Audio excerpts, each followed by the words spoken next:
Well, staying on the Capitol Watch, a bill that is close to becoming law could have some major impacts on cities and towns across the state.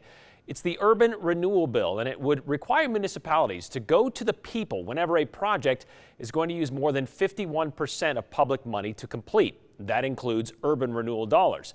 It's creating a lot of uncertainty surrounding the proposed library and stadium projects in Boise, for example. KTVB's Joey Prechtel is live for us in Boise to break down this bill. Joey?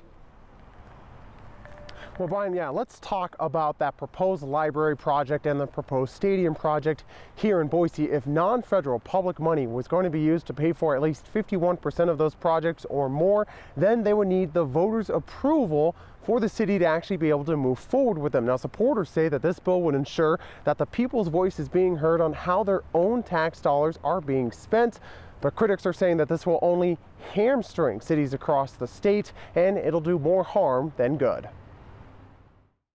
Well, House Bill 217 is an effort to slow down some of the abuses of urban renewal districts. Representative Mike Moyle's bill would force cities and towns to go to the people to approve spending urban renewal dollars for certain projects. So if they use urban renewal auditorium and some of their general fund monies and it exceeds 51%, then they'll have to have a vote of the people. And it would take 60% approval. Moyle says this bill was made to prevent urban renewal districts from abusing the current system. Well, abuses like Boise's talking about, building buildings like libraries, stadiums, things like that. He's talking about a proposed library project in Boise that would cost around $80 million and another proposed project in Boise that would build a new sports stadium. I think the original bill came in response to those two projects, and I think the unintended consequence of trying to make it look like it wasn't about those two projects is now harming cities all over the state. Senator Marianne Jordan from Boise voted no on the bill in the state Senate.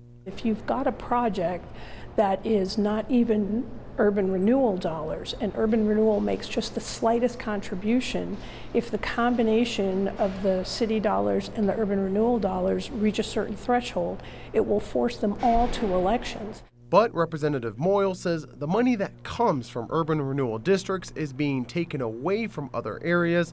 That's why he thinks voters should have a say on how that money is spent. So money that used to go to your roads go away to support or fund whatever the urban renewal or the city that created the urban renewal district's pet projects. And that's a concern for me. So now the question is, how will this bill actually impact those two proposed Boise projects, the library and the stadium? Well, I reached out to the city looking for an answer, and all I was told at this time is that the impacts are uncertain.